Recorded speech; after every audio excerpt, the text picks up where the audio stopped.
Your answer to the question, how do we bridge between personal transformation and systemic change? This might sound a little bit roundabout, but I think... Roundabout is okay. Okay, the shortest distance between two paths is usually a superhighway, leaving out some important scenic details. Years ago, I did a lot of research on how people behave in disasters. I was partly in response to Hurricane Katrina, where the myth, which is not just a myth specific to disasters, but a set of assumptions about human nature, amplified something that was already a disaster and made it far, far worse. The myth was that human beings are basically cowardly, selfish, venal, criminal, etc., and it justifies authoritarianism.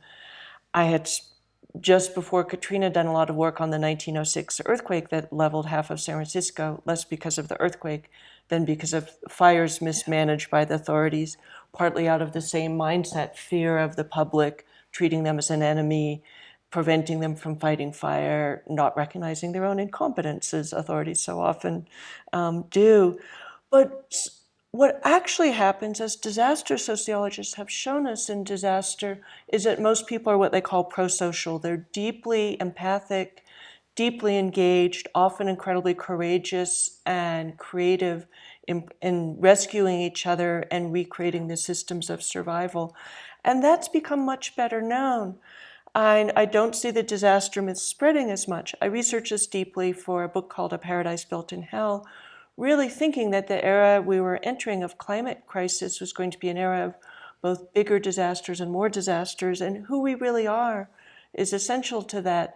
And there's these underlying assumptions in how we organize society about human nature, and they often remain that people are basically selfish, which is, the other face of loneliness of like, I have nothing in common with you, I owe you nothing, I don't care about you, which is part of how you get lonely. What was astonishing for me about disasters, and I found again and again, talking to people who'd been in the Twin Towers in 9/11, talking to people in the aftermath of Hurricane Katrina, reading accounts of people in the Mexico City earthquake of 1985, and actually talking to some people who'd been through it, and reading earlier accounts, is not just that people behave well, that they take care of each other, that they become remarkably communal and remarkably creative and remarkably courageous. We could call those the three C's. Three other C's, but that they find this extraordinary joy in the last place you would ever expect to find it. Your city is in ruins, lots of people have died, you've lost everything. You find this shining joy. It is so astounding, and it's in the 1906 earthquake. It's, Hurricane Katrina was so drenched in racism and classism, it was a little modulated, but you do find it there. You found these stories of selflessness. And the Twin Towers in New York City were towers of capitalism, a very ideology of selfishness and competition.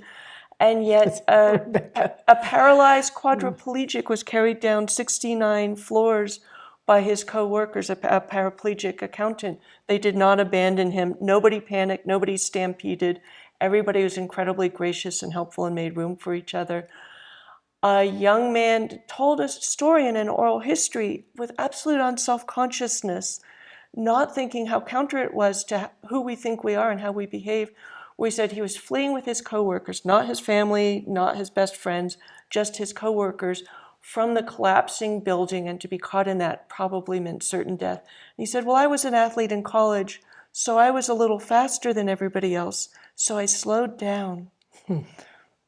But that joy speaks to what we really want. We want deep connection. We want belonging. It almost felt like what people had was a kind of sudden awakening. If Buddhism is a discipline to become awake, this was like being shaken awake, like an earthquake can do to you. Suddenly, you can no longer worry about the past or future. You live in an intensified present. You have everything in common with the people around you. You're experiencing the literal non-separation with the earthquake that collapsed my house also collapsed your house. And we have to figure out how to get the people in the third house out together and maybe build a soup kitchen, as people tend to do, or some improvised shelter. And so people really want meaning, they want purpose, they want connection, they want community, they want agency, they want a voice. That's who we really are. And disaster shows us that. So I think creating the counter narratives that let us fulfill our deepest personal needs also creates a society that can address climate, can address loneliness, can address violence, can address inequality. It takes a huge amount of advertising and promotion and propaganda and lies to tell us that we're separate, that we just need to buy lots of shit from Amazon, that, we need to have a bigger yacht than the neighbors.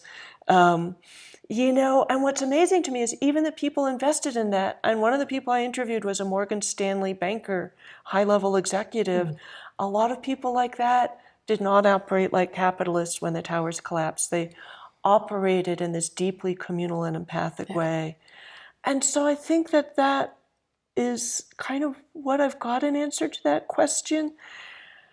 And that's not what I expected to find when I started by looking at the 1906 earthquake and was shocked to find stories of joy and kind of almost euphoria over and over, people breaking out of the disaster of everyday life, which is meaninglessness, isolation, alienation, work that isn't purposeful, doesn't serve your highest goals.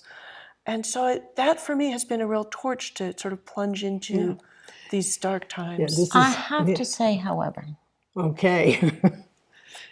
Okay. that human nature, it's interesting that we call it human nature. Right? Yeah. Human and nature together. But that characteristic of human nature that you researched and that you saw there, Rebecca, was in response to what I would call an acute emergency situation. And that when we have those acute emergency situations, the Twin Towers, a earthquake, a flood, then the best of human nature comes out. And it is a confirmation that that is where our innate roots are. But the question is, can we stay consistent with those roots in the face of a chronic emergency, not of an acute emergency? Because climate is a chronic emergency. This is an emergency that is going to be with us for many years. It is not that the Twin Towers fell.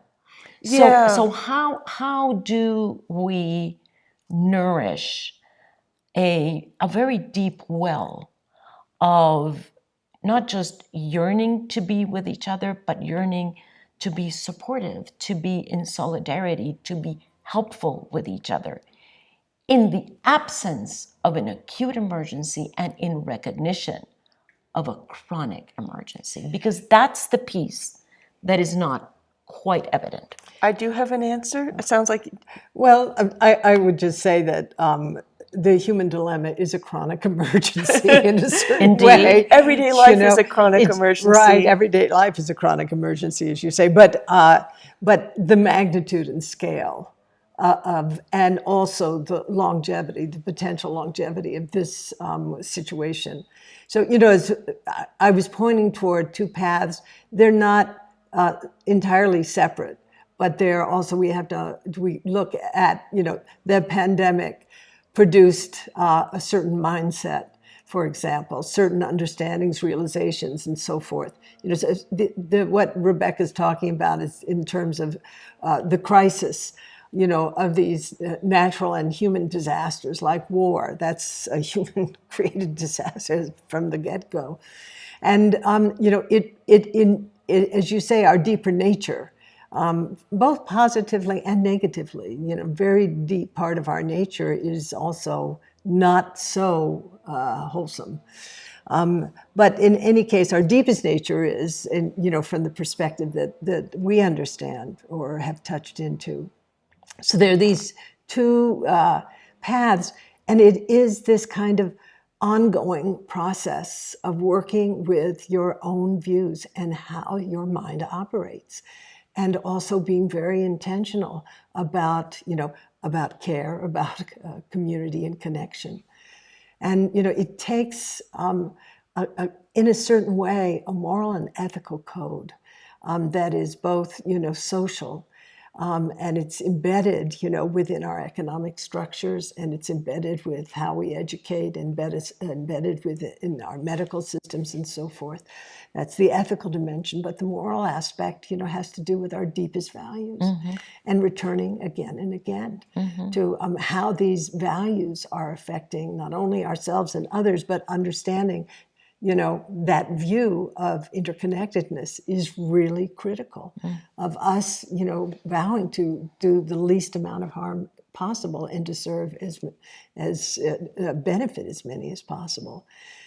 And, I wanted to, actually, I want to hear what you have to say in reflection, Rebecca, and then. Yeah, no, I said that a sudden disaster is like it shakes you out of your slumbers. People suddenly wake up to their own capacity, to their deepest desires and their deepest joy. It's like Buddhism has been dumped on you in a way. But most people fall asleep again. And I think that's partly because we don't even have a language for these desires. We don't talk about them. This is not the version of who we are that advertisers, are going to sell you, that you're going to hear about from many places. And so that was one of the big questions for me when I did this work was, what keeps people awake? The Mexico City earthquake was actually different in that I think Mexican society was more open than the US, Canadian, and UK disasters that I looked at. People made major changes. You're probably very aware of it was the beginning of the end of one-party rule in Mexico. There was an incredible housing rights movement. The seamstresses who had been crushed in the sweatshops formed unions with huge popular support. So very specific things happened.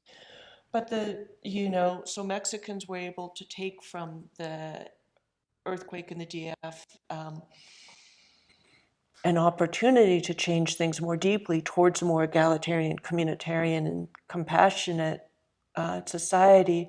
But the real answer for me was, okay, so people are suddenly shaken awake, but it doesn't last. The answer is you need a discipline of awareness, which is exactly, brings us back to Buddhism.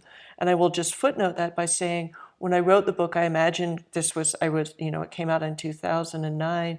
I imagined that we would deal with the kind of disasters we have seen, but not with the ongoing disaster, which is so easy to normalize and accept. Frogs do actually jump out of the water when it gets too hot.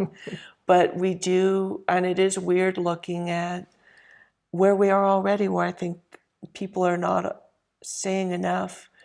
We didn't used to have fire like this. We didn't, we shouldn't be in a world where fire is like this. Thinking of Canada now, of what I as a Californian have experienced with, starting in 2017, a completely different kind of fire.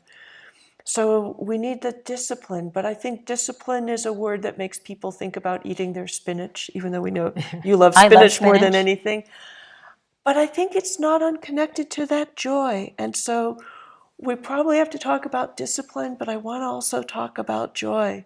That in the same way that I talk about abundance. I did a wonderful event with a climate activist and poet and climate lawyer, Julian Agwan, who recently won that extraordinary case for the nation of Vanuatu at the United Nations, and who wrote a wonderful book called No Country for Eight-Spot Butterflies.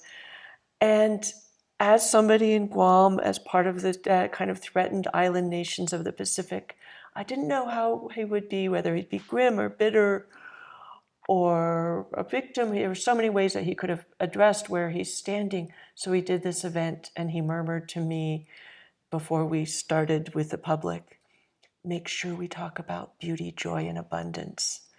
And, and so I think we have to do this work, but we have to never forget beauty, joy, and abundance. And that desire, which can lead us in terrible directions, can also lead us in wonderful directions.